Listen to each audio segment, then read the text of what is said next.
Screen share नहीं हो पाया। स्क्रीन शेयर नहीं हो पाया।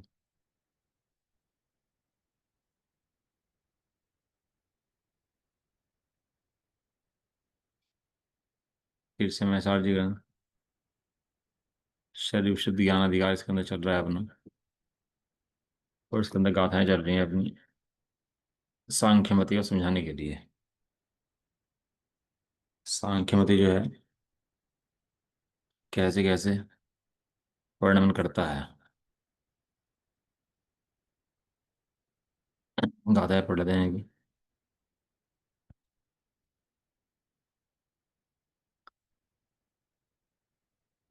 अब लगता होगा आपको शायद कि डेली गाथाएं पढ़ रहे हैं, लेकिन क्या है कि बारंबार गाथाएं पढ़ने से मुंह कमजोर पड़ता है।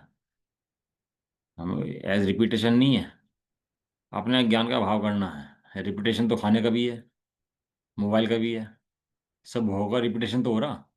और इसके अलावा हो क्या रहा है। और ये गाथाएं ज़्यादा हैं, लगता हुआ समय लगता है, लेकिन समय लगता है इससे बारंबार विशुद्धि बढ़ती है। लोग तो गाथाएं लिख लेते हैं और याद कर लेते हैं और दोहराते रहते हैं इन गाथाओं को बारंबार। क्यों? तो इससे विशुद्धि विशेष बढ़ जाती है इन गाथाओं को पढ़ने से। कर्म ही करे अज्ञानी त्यों ही ज्ञानी भी कर्म ही करे। कर्म ही सुलाते जीव क्यों तो कर्म ही जागृति करे। अरु कर्म ही करते सुखी कर्म ही दुखी जीव को करे। कर्म ही करे मिथ्यात त्यों ही असंयमी कर्म ही करे। कर्म ही भ्रमावे उर्द लोक रु अधय अरु तिर्यग विषय। अरु कुछ भी हो जो शुभ या अशुभ उन सर्व को कर्म ही करे। करता करम देता करम हरता करम सब कुछ करे। इस हेतु से यह है सुनिश्चित जीव कारक सर्व है। पुंकर्म इच्छे नारी को स्त्री कर्म इच्छे पुरुष को। ऐसी श्रुति आचार्य देव परंपरा अवतीर्ण। इस रीति कर्म ही कर्म को इच्छे कहा है शास्त्र में। है ब्रह्मचारी यो नहीं को जीव हमें उपदेश में। अर्जो हने पर को हनन हो पर से वह भी प्रकृति है। इस अर्थ में परिघात नामक कर्म का निर्देश है। इस रीति कर्म ही कर्म को हनता कहा है शास्त्र में। इससे न कोई भी जीव है हिंसक जो हमें उपदेश में। यो सांख्य का उपदेश ऐसा जो श्रवण वर्णन करें उस मत में सब प्रकृति करे जीव तो अकारक सर्व। अथवा तू माने आत्मा मेरा स्व आत्मा को करे। तो ये जो तुझ मंतव्य भी मिथ्या स्वभाव ही तुझे अरे। जीव नित्य है त्यों है असंख्य प्रदेश दर्शित समय में। उससे न उसको ही नित्यो ही ना अधिक कोई कर सके। विस्तार से जीव रूप जीव का लोक मात्र प्रमाण है क्या। उससे ही निरुअधिक बनता द्रव्य को कैसे करे। माने तु ज्ञायक भाव तो ज्ञान स्वभाव स्थित रहे। तो यो भी यह आत्मा स्वयं निज आत्मा को नहीं करे। 13 गाथाएं हैं। 13 गाथाओं के अंदर 21 बोल हैं जिनके अंदर बताया गया है कि ये अज्ञानी सांख्यमती आत्मा कैसा कैसा करता है। ये कहता है कि आपने तो कहा था आचार्य देव कि इस तरह से जीव होता है, कि हाँ हमने ही कहा था। वो आत्मा के अनुभव करने के लिए कहा था। तो आत्मा का अनुभव तो करता नहीं है और बातें बनाता है।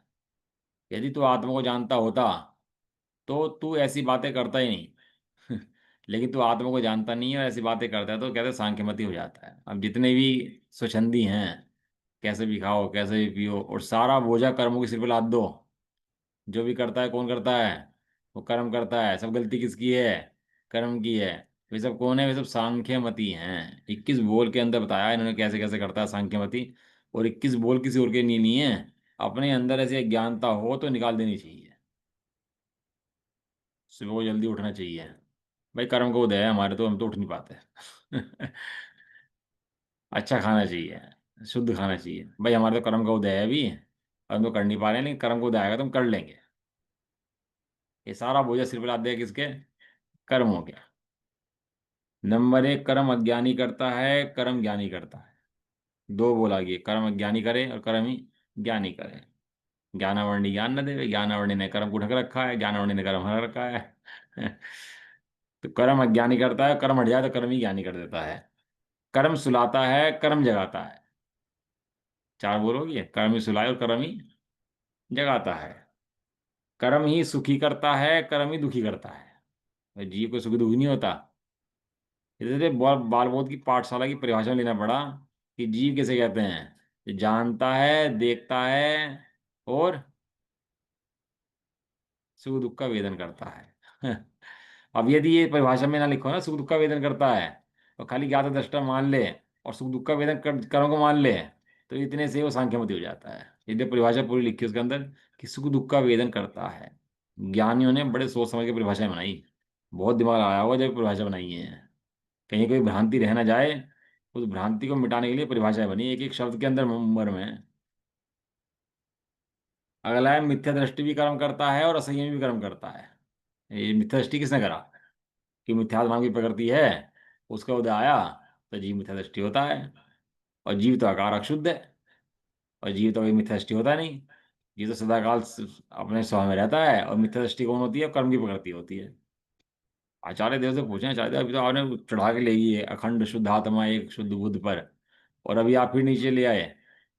कहने लगे बेटा खाली छत साफ नहीं करनी है, ये जमीनी गंदगी है ना, वो भी साफ करनी है। बड़े पंडित से कहते थे लोग कि आप तो बहुत स्थूल चर्चाएं करते हो। तो कहते थे सब कलश पे चढ़ जाओगे ऊपर सफाई करने के लिए, तो धरती की सफाई कौन करेगा नीचे की? और झूला झूलता है ना, एक बार झूला ऊपर एक बार झूला नीचे। ऐसे नैव का झूला है, एक बार ऊपर जाएगा एक बार नीचे जाएगा। आप देखना रिपीटेशन आएगा बार बार, नहीं गाथाओं का ही। एक बार निश्चय को उपदेश देंगे, निश्चय को बताएंगे, फिर व्यवहार लेकर आएंगे। और व्यवहार नहीं है वास्तव में, ये भी निश्चय का उपदेश है। क्योंकि ज्ञानी की भ्रांति मिटानी है ना। मिथ्या दृष्टि भी कर्म करता है, असंयमी भी कर्म करता है। ऊर्ध्वलोक मध्यलोक अधोलोक में कौन ले जाता है? कौन लेगा उठा करके जीव को? ऊपर स्वर्ग में, नरक में, और यहाँ तिरंज में, निगोद में। कौन लेगा उठा करके जीव को? कर्म का उदय ले गया। यदि कर्म का उदय होता तो जीव नहीं जाता। हैं? शुभ अशुभ, शुभ प्रणाम कौन कराए, शुभ प्रणाम कौन कराए? कहना ये सब कर्म करा रहे हैं। ये कर्म का उदय आता है तो जीव देखो अब हम स्वाध्याय कर रहे हैं। ऐसे कर्म का उदय हमारा है। अब ये 10 से 20 साल पहले हमारे कर्म का उदय ऐसा नहीं था। हम सुबह के टाइम सोते थे पढ़ के, स्वाध्याय का मतलब नहीं था। लेकिन अब कर्म का उदय हमारा अच्छा आया तो हमने स्वाध्याय करना कराना शुरू कर दिया। तो ये हमारा अच्छा काम हो गया। तो ये किसका उदय है? ये कर्म का उदय है। और अभी हमारा पाप पाप परिणाम हो तो वो किसका उदय है? कि वो भी कर्मों का उदय है। कर, कर्ता, देता और हरता। करना, देना, हरना, ये किसका काम है? ये कर्मों का काम है। जो भी वस्तु दे कर्म दे, ले कर्म ले, हरे कर्म हरे। जैसे भगवान को कहता है ना कि भगवान करता है, देता है, जन्म मरण कराते हैं, भगवान ही ऐसा करते हैं। गाथाएं आई थी ना पहले किसी के अंदर भगवान को लेकर के, वही गाथाएं हैं ये। वो भगवान को कर रहा था, ये कर्मों को मानता है। इन दोनों में फर्क आ गया ना दोनों के अंदर। वो क्या कह रहा था कि भगवान करता धरता हरता है, सुखी दुखी करते हैं, ज्ञानी अज्ञानी बनाते हैं। अब वो कहता है नहीं नहीं भैया, हमने जैन धर्म पढ़ लिया है, शास्त्र पढ़ लिए हैं, भगवान तो जगत करता नहीं है। लेकिन ये कर्म को रख दिया भगवान की जगह। कि कर्म करता है। मतलब मैं तो बरी हो जाऊं और मेरा दोष जो है दूसरे सिर पे लग जाए। लोग में होता है ना, अपना कोई अपराध कर दे और दूसरे सिर पे रख करके फ्री हो जाए और सजा मिल जाए दूसरे को, तो अपना वो निर्भर हो जाता है कि भैया अब तो ठीक हो गया, बढ़िया काम हो गया, अब मैं निर्भर हो गया है। ये यहाँ पर ये जो लिखा है ना, ऊर्ध्वलोक अधोलोक और तिर्यक लोक में, हाँ, इसके नीचे लिखा है ये पाठांतर, इसका क्या मतलब है? एक मिनट, कहाँ पर पढ़ रहे हैं आप लोग? ये लिखा है ना ऊर्ध्वलोक। पाठांतर मैंने, जो गाथा है ना, इसकी मुख्य गाथा जो लिखी है, इस गाथा जो है, देखो गाथा के अंदर ही लिखा हुआ है, ये गाथा में 340 नंबर गाथा, देखो आप 343, दिख रही है ऊपर? हाँ। नहीं। सबसे ऊपर लाइन है, जीवस्य जीव रूपम। कहाँ है? सबसे ऊपर, जीवस्य जीव रूपम एक मिनट। हाँ हाँ हाँ। अच्छा। वित्तरदु जान लोग मित्तम खू, तत्तो सो किम हीणो अहियो यह कहम कुणति दव्वम। लिखा ना, हम्म। और उसका आगे लिखा हम्म। हुआ है एक, और नीचे लिखा हाँ। हुआ है एक। तो हम्म। पाठांतर का मतलब है कि इस गाथा को आप इस तरह ही पढ़ सकते हो। पाठांतर का मतलब ये होता है, कहीं और शास्त्रों के इसका अंदर क्या उसका मतलब हुआ, क्या तत्तो सोकिम हीनो अहियो? है। इसका इस लाइन का मतलब क्या हुआ, तत्तो सोकिम हीनो ये नीचे लिखा है, अहियो? तत्तो सो किम हीणो अहियो या व कहम। कहम की जगह कदम हो गया, कुणादि की जगह भणसी हो गया, बस दो शब्द के अंदर चेंज है इसके अंदर। कहम की जगह कदम और भणसी, कुणादि की जगह भणसी। कहा है ठीक है। मतलब 343 नंबर का आता है ना, इसका अर्थ ये नीचे आ गया ना, विस्तार से जीव का लोकमात्र प्रदेश है, उससे हीन और अधिक वो नहीं हो सकता है। इसका मतलब ये है। तो ठीक है। पाठांतर में इसको आप इस तरह से ही पढ़ सकते हो। किसी ग्रंथ के अंदर आई हुई लाइन ही इस तरह से, तो दो मिले होंगे ना उसके अंदर रेफरेंस, तो नीचे लिख दिया कि कहीं कहीं ऐसा भी आता है इसके अंदर, तो उसको बोलते हैं पाठांतर। कर्ता देता हरता, सब कौन करता है ये सब ये नहीं आ कर्मधारय रहा, ये जो आप हैं। बोल रहे हो ना, अब ये आ नहीं रहा स्क्रीन पर। क्या नहीं आ रहा? आप ऊपर करो ना स्क्रीन, ये नहीं आ अच्छा, रहा जो आप बोल रहे हो। ठीक है ठीक। हाँ, 4 नंबर का था कि नहीं, हाँ, 1 2 3 335 नंबर का था, चल रही है, देखिए। हम्म। कर्ता कर्म, देता कर्म, हरता कर्म, सब कुछ कर्म करता है। तो ऐसे सब काम कर्मों का है भैया। हर ज्ञानी अज्ञानी बनाना, सुखी करना दुखी करना, ये 14 बोल दिए। 14 बोल के अंदर ये बताया है कि सब कुछ काम कर्म कर रहा है, सांख्यमति ऐसे मानता है। और वो क्या मानता है, इसलिए जीव तो अकारक है, शुद्ध है। क्या मान लिया उसने, इस बात को सब कुछ देखते हुए, कि भैया सारा काम कर्म होगा और मैं कौन हूँ, मैं तो शुद्ध बुद्ध एक परमात्मा हूँ भैया, मुझे इससे कोई लेना देना नहीं है। अगली गाथा के अंदर दिया, 5वीं गाथा के अंदर, कि स्त्री कर्म पुरुष की इच्छा करता है, पुरुष कर्म स्त्री की इच्छा करता है, ये सब इनके काम हैं। ये आचार्यों ने कहा है। क्या क्या कह रहा हूँ, ये श्रुति नहीं, जिन आचार्य देव की परंपरा में तो क्या बातें चलती आ रही हैं कि भैया जो वेद का उदय आया है वो किसके कारण से आया है, अभी स्त्री वेद का उदय तो स्त्री के परिणाम बनेंगे, पुरुष वेद का उदय आया तो पुरुष वेद के परिणाम बनेंगे। ये किसका उदय है, कर्मों का उदय है ये। कह रहे कर्म ही कर्म की इच्छा करता है। ये कर्म ही है, कर्म इच्छा कराता है, कर्म ही पूर्ति कर देता है, कर्म ही दुखी कर देता है, कर्म ही सुखी कर देता है। इसलिए कोई भी जीव ब्रह्मचारी नहीं है। सारे जीव परम ब्रह्म में लीन शुद्ध बुद्ध एक परमात्मा ही हैं। सब जीवों को कर्मों से कोई लेना देना नहीं है। कर्मों का चैप्टर अलग और जी शुद्ध जीव का चैप्टर अलग, ये दो फाड़ कर दिए जीव की। बढ़िया है, मतलब पकड़, वास्तव में इतनी बुद्धि के अंदर ये कोई भ्रांति हो ना, तो वास्तव में निकाल लेनी चाहिए ऐसी गाथाएं पढ़ करके। बताऊंगा अभी आपको आगे, इसके अंदर एक काम की बात आई इसके अंदर। कोई भ्रांति दिमाग के अंदर किसी भी तरह की इस तत्वों के संबंध में अगर रह गई, तो समझना कि पूरा का पूरा मिथ्यात्व का अंश नहीं है, मिथ्यात्व का वंश है पूरा बैठा हुआ। तत्वों के संबंध में छोटी सी भूल मतलब मोटी भूल, एक तत्व की भूल बस सारे तत्वों की भूल। तत्वों के संबंध में कोई भूल नहीं चल सकती इसलिए। हने कर्म हनन कर्म, कर्म ही हने कर्म ही हनन करे। ये क्योंकि प्रघात आंगी पकड़ती है ना, दांत बड़े बड़े हो गए उसके या नाखून बड़े बड़े हो गए तो घात करता है, ऐसे मारता है उनको। यदि नाखून दांत ना होता तो मैं नहीं मारता। ये तो कर्म का कार्य है, प्रघात आंगी पकड़ती का मेरा कार्य थोड़ा ना है। इसलिए कर्म कर्म को हनता है, कर्म नहीं कर्म को हना। और इसमें कोई भी जीव का दोष नहीं है। ये सारे हिंसा आदि जितनी हो रही हैं सब कर्म का उदय चल रहा है, सारे जीव मर रहे हैं जी रहे हैं, सब कर्म का उदय है। मारना बचाना कुछ नहीं होता। इसलिए कोई भी जीव हिंसक नहीं है, सब जीव अहिंसक हैं। सारे जीव कैसे हैं, जितने जीव जगत के अंदर बैठे सब परमार्थ शुद्ध बुद्ध परमात्मा है, और इतना ही मात्र है बस, इसके अलावा कुछ भी नहीं है। हम्म।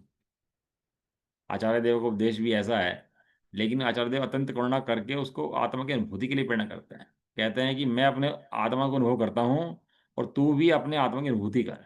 इतना सुन करके जो आत्मा की अनुभूति तो करता नहीं है, और पकड़ करके अपनी बुद्धि लगा करके उसके अंदर रेड़ा रेड़ा कर लगा करके अर्थ का अनर्थ करता है बैठ। इसलिए आचार्य ने कहा था, यदि चूक जाऊं तो, वो शब्द पढ़ा था आपने शुरू में आया था, यदि चूक जाऊं तो छल एक ग्रहण मत कलम करना। तब। चुगे छलम ना घे तब, ये चीज यही छल है सारे में, जो बता रहे हैं ना, तो यही छल है सारे, ये सारे छल हैं, छलावा है अपने से जितने सामने दिखाई दे रहे हैं, सब छलावा है।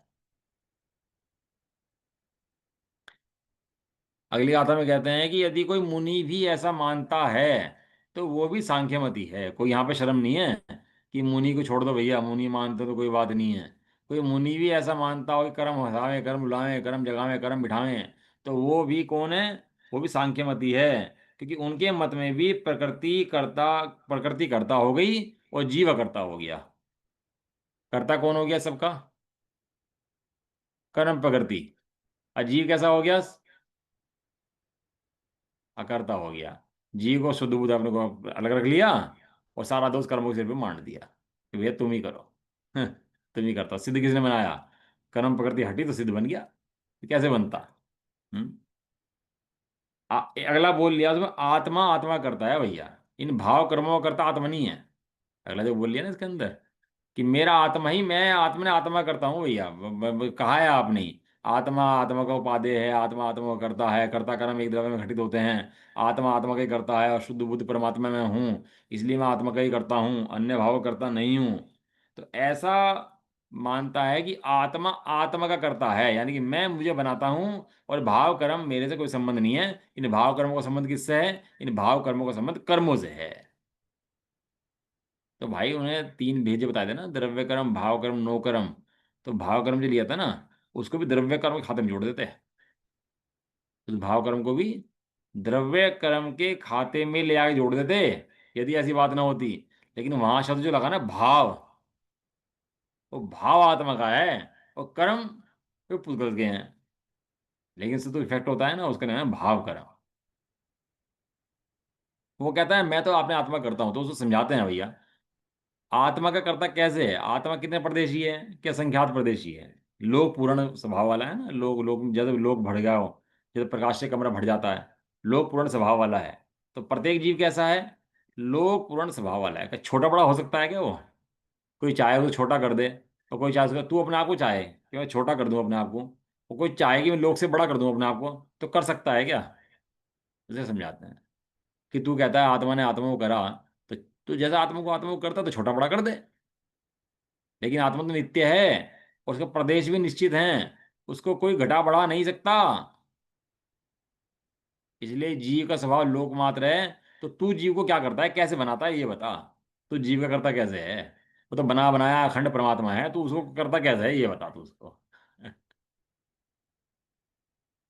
वो कहने लगा चलो भाई ठीक है, मैं तो, तुमने सही बात सही कह दी। लास्ट में मैं तो ये कहता हूँ भैया, कि ज्ञान स्वभाव में ही मैं स्थिर रहता हूँ, इसके अलावा मैं कहीं स्थिर नहीं रहता।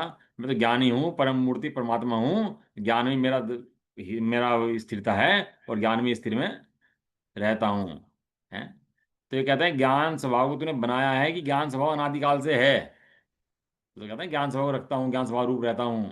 तो ज्ञान स्वभाव अनादिकाल से बना बनाया है, कि तूने बनाया है। इसलिए आत्मा आत्मा को भी नहीं कर सकता। क्यों, क्योंकि आत्मा कृत करते हैं। कृत करते हैं माने बना बनाया है, उसमें कुछ करने की गुंजाइश नहीं है। इस तरह 21 बोल लिए इसके अंदर। अब आप चाहो तो अपनी भ्रांति मिटाने के लिए ये लिखो 21 भेद, 1 2 3 4 5, ऐसे करके 21 भेद लिखो। और 21 भेद के आगे लिखो कि कहीं कहाँ कहाँ भ्रांति कहीं खड़ी तो नहीं है। समझ में आया। ये गाथाएं हैं, 13 गाथाएं, 21 बोल इसके अंदर बताए हैं। अब एक छोटा सा प्रकरण है इसके अंदर, बहुत बड़े प्रकरण है, निश्चयभाषी मिथ्या दृष्टि का, जो मोक्षा पाश के अंदर टोटल मैंने लिया है। इसका 1 2 पेज ही पढ़ूंगा बस, ज्यादा नहीं पढ़ रहे इसको। सामने खोलूं शास्त्री जी, खुल सकता हो तो 1 मिनट के अंदर, या पढ़ा दूं, खोलूं। जैसा ठीक लगे, कोई नहीं। नहीं, यदि खोल के रख चलता हो तो मैं खोल देता हूँ।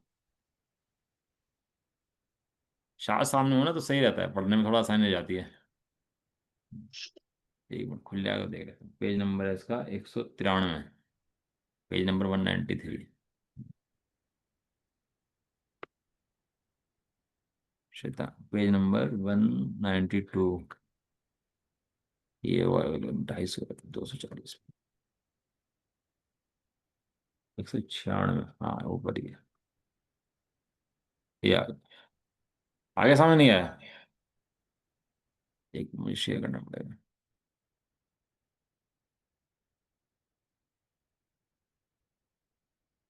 आगे सामने, अब तो आ गया वो। अभी आ रहा है, आया नहीं है, आ गया। देखो कितना बढ़िया पकड़ आएगा सही में। बहुत सारी भ्रांति बता देगा इनका पकड़, टोटोमल जी का।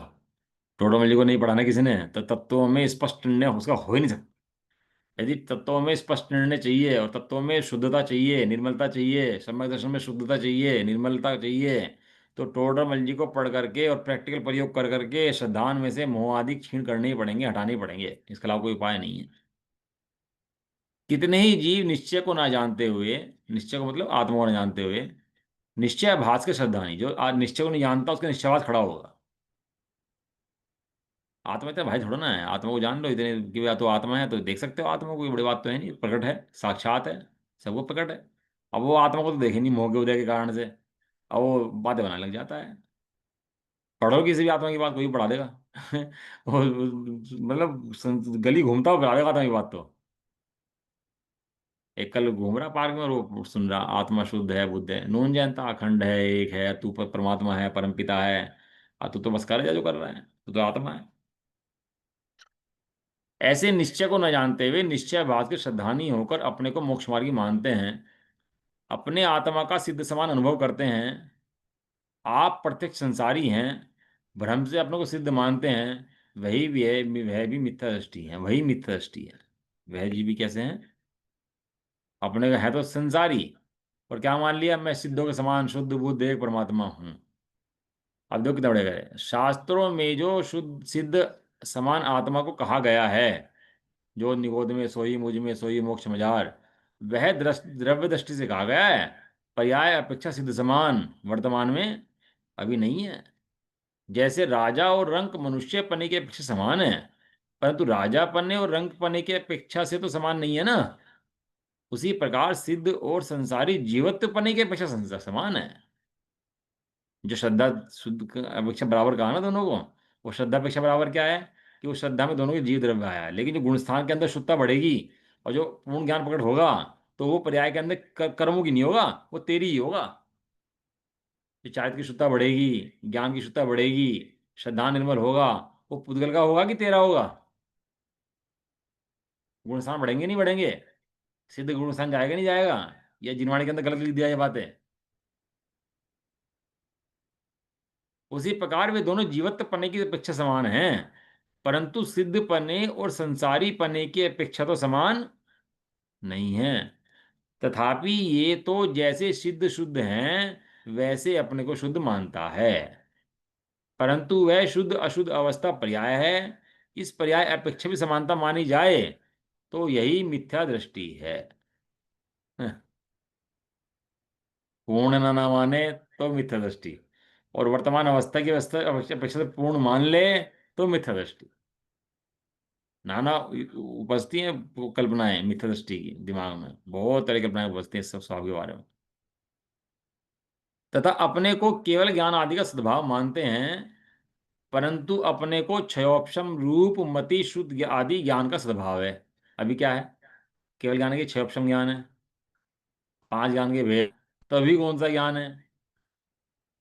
क्षयादिक भाव तो कर्म का क्षय होने पर होता है, और ये भ्रम से कर्म का क्षय हुए बिना ही क्षयिक भाव मानता है, सो यही मिथ्या दृष्टि है। बहुत सूक्ष्म भूल पड़ी जाती है अंदर के अंदर। हम पढ़ लेते हैं, हमें लगता है हम समझ गए, लेकिन एक बात ध्यान रखना, ये काल इतना अच्छा नहीं है जिसमें इतने आराम से समझ में आ जाए और इतने आराम से उपयोग टिक जाए। इतना आसान नहीं होता। लेकिन ये जग तरह तरह के गड्ढे बना लेता है अपने अंदर में, और गड्ढों में गिरता है। खुद ही तो गड्ढे बना लेता है। क्रोध से बड़ी अग्नि नहीं है, लोभ से बड़ा दलदल नहीं है, है। मान से बड़ा विष नहीं है, और माया से बड़ा गड्ढा नहीं है। छंडो मायाचारम, इसे लिखा उन्होंने गाथा के अंदर, कि ये मायाचार जो तू करता है ना आत्मा के अनुभव किए बिना, और तेरे आत्मा को सिखाना शुरू कर दिया, ये सब माया के अड्डे हैं, गड्ढे हैं। शास्त्र में सर्व जीवों का केवल ज्ञान स्वभाव कहा गया है, वह शक्ति अपेक्षा से कहा गया है, क्योंकि सर्व जीवों में केवल ज्ञानादि रूप होने की शक्ति है। वर्तमान व्यक्तता तो व्यक्त होने पर ही कही जाती है। अभी हम मैं सीए बना, डिग्री नहीं आई, तो उस समय सीए था कि नहीं था? साइन कर सकता था, कोई पेपर साइन कर सकता था, लोग में कहने के लिए कहते थे सीए साहब, लेकिन उस टाइम में सीए था कि नहीं था, कि भाई साहब डिग्री आएगी तभी बनेगा, निर्णय आएगा जज का तभी फैसला होगा। लोग में पूरा समझ लेता है और यहाँ अपनी उल्टी बुद्धि बुद्धि चलाता है। अब ये अच्छा पकड़ इसके अंदर आएगा, इसके अंदर कोई कहता है, ऐसा मानता है कि आत्मा के प्रदेशों में तो केवल ज्ञान ही है। मानना ही जीव का स्वभाव है, जीव मान ही सकता है, इसके अलावा क्या कर सकता है? और जीव तो बस जितना मिथ्या था वही मानने में ही है, और जितना जितना सम्य दर्शन है वही मानने में ही है।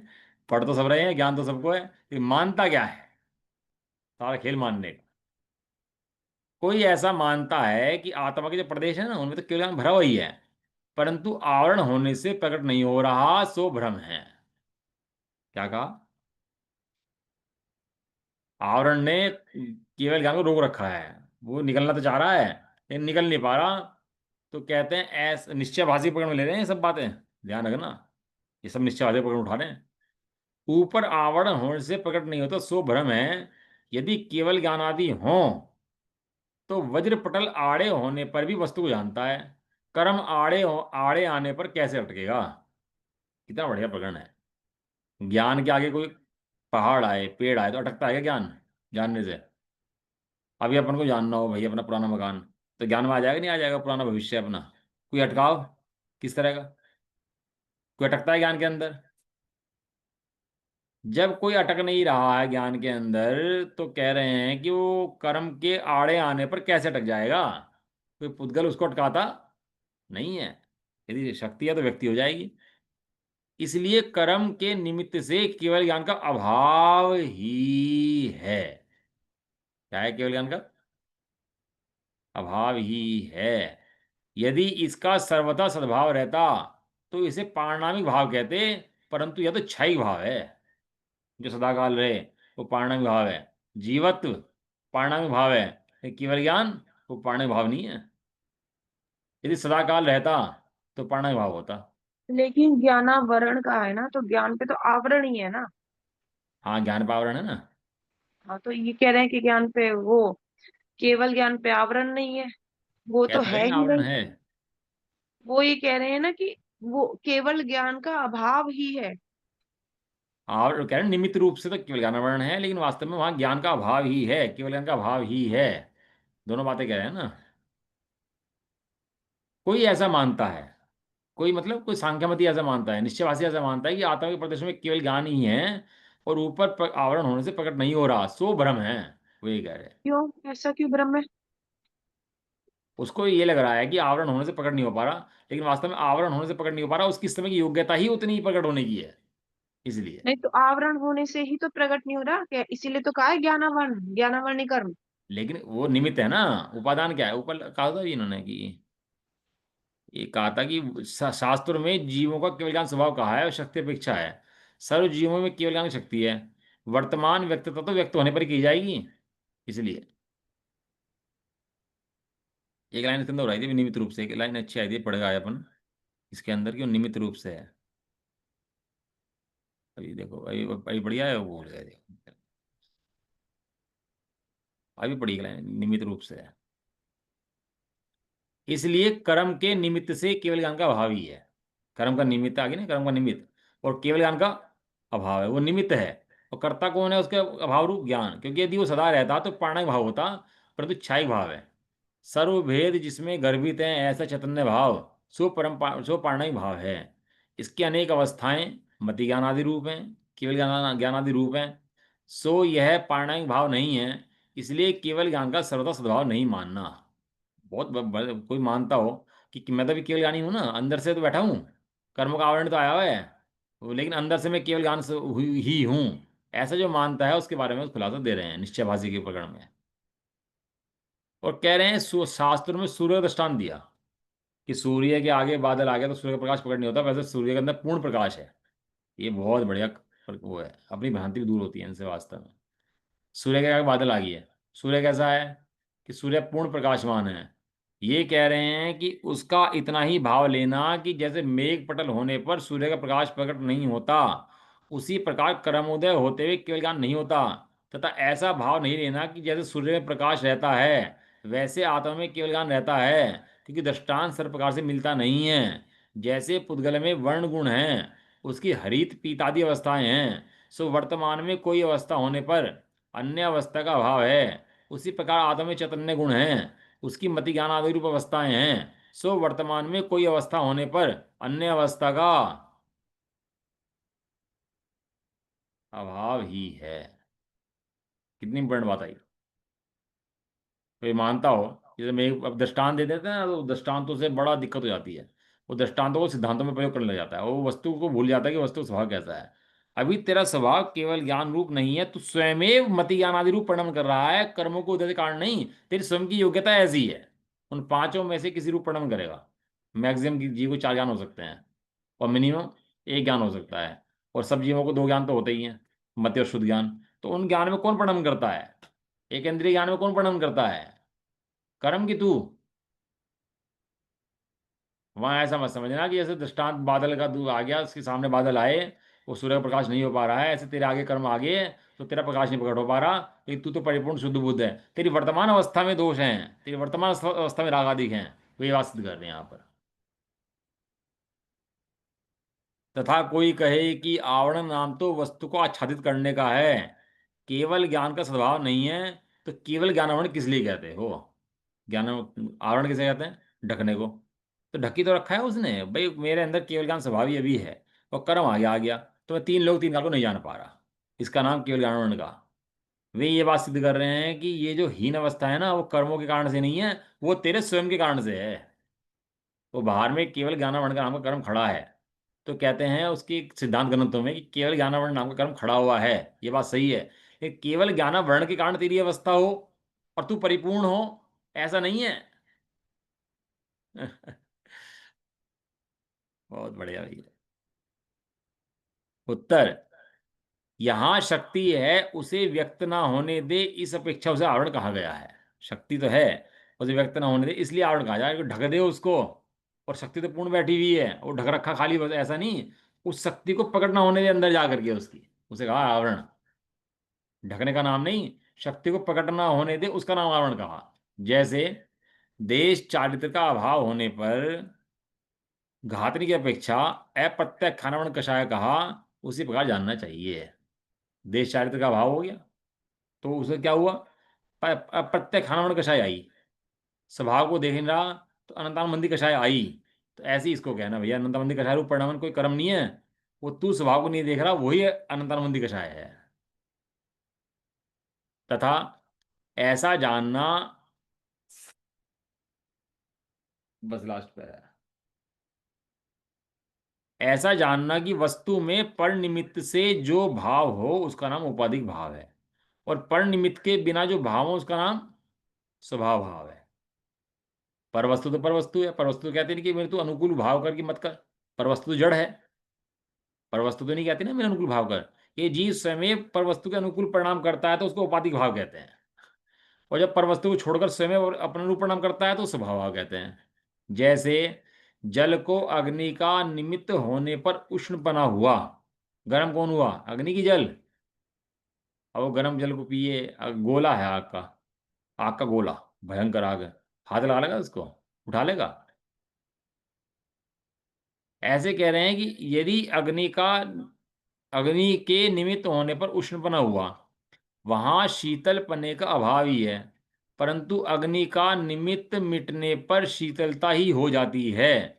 इसलिए सदाकाल जल का स्वभाव शीतल कहा जाता है, क्योंकि ऐसी शक्ति सदा पाई जाती है।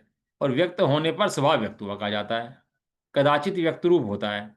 इसी प्रकार कर्म का निमित्त होने पर अन्य रूप हुआ, वहां केवल ज्ञान का अभाव ही है। परंतु कर्म का निमित्त मिटने पर सर्वदा केवल ज्ञान हो जाता है। इसलिए सदाकाल आत्मा का स्वभाव केवल ज्ञान कहा गया है, क्योंकि ऐसी शक्ति सदाकाल पाई जाती है। व्यक्त होने पर स्वभाव व्यक्त हुआ कहा जाता है। दो तरह शक्तियां हैं, एक गर्भरूप शक्ति, एक व्यक्त रूप शक्ति। दो शक्तियां, कह शक्तियां। एक गर्भरूप शक्ति, शक्ति है, व्यक्त नहीं है। और एक व्यक्त रूप शक्ति, कर्मों ने ढक दिया, तो व्यक्त रूप शक्ति ने भी नहीं है, वो गर्भरूप शक्ति है। व्यक्त रूप शक्ति कब होगी? कि जब वो कर्म हटेंगे और तेरा परिणाम वैसा होगा, तब होगी, दोनों काम जब होंगे।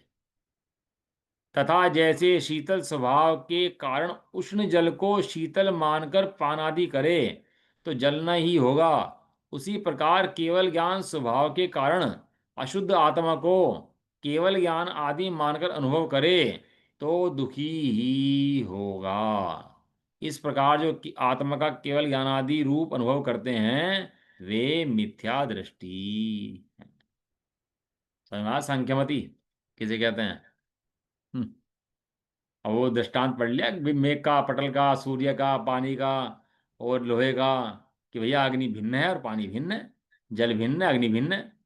तो वो रट लिया उस सिद्धांत को कि अग्नि भिन्न और जल भिन्न, अग्नि भिन्न जल भिन्न। लेकिन निश्चय भाषी के पकड़ में ले रहे हो उसको यहाँ पर। क्यों? आत्मा के अनुभव के बिना तेरे सर्व विकल्प मिथ्या हैं, और आत्मा के अनुभव करने पर तेरे सर्व विकल्प सम्यक के विकल्प हैं, सब कर्मों के क्षय के हेतु हैं। लिखा है, जो ज्ञानी, जो जो मुनिजन ज्ञानीजन आत्मा का अनुभव करते हैं, वे कर्म क्षय के निमित्त हैं, कर्म क्षय के हेतु हैं। जो खुद भी कर्म क्षय करते हैं और जो निकट जाता है उसके भी कर्म क्षय हो जाते हैं। और जो आत्मा का अनुभव नहीं करते, वे गीता का उपदेश लिखते हैं बैठ करके। कोई गीता का लिखे, कोई ईश्वर को करता बताए, कोई कर्मों को करता बताए, कोई अपने को करता बताए। लेकिन करता खड़े हो गए ना, एक तो भगवान को करता मानते हैं, एक अपने को करता मानते हैं, और एक कर्मों को करता मानते हैं। तीन करता खड़े हो गए, और तीनों के संबंध में तीनों भ्रांतियां मिटाई। ये सर्वशुद्ध ज्ञान दिखा ना, तरह तरह की भ्रांतियां जीव को रहती हैं आत्माओं के बिना।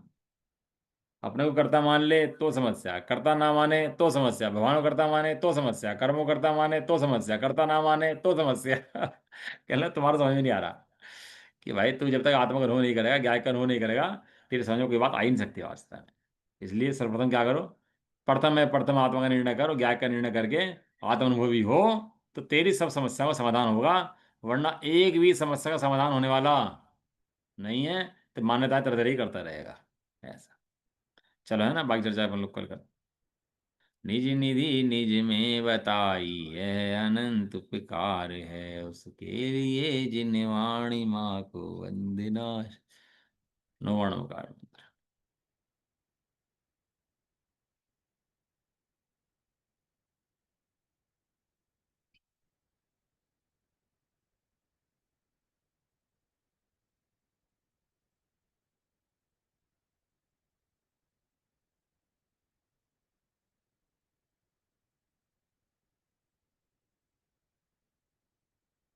हम्म।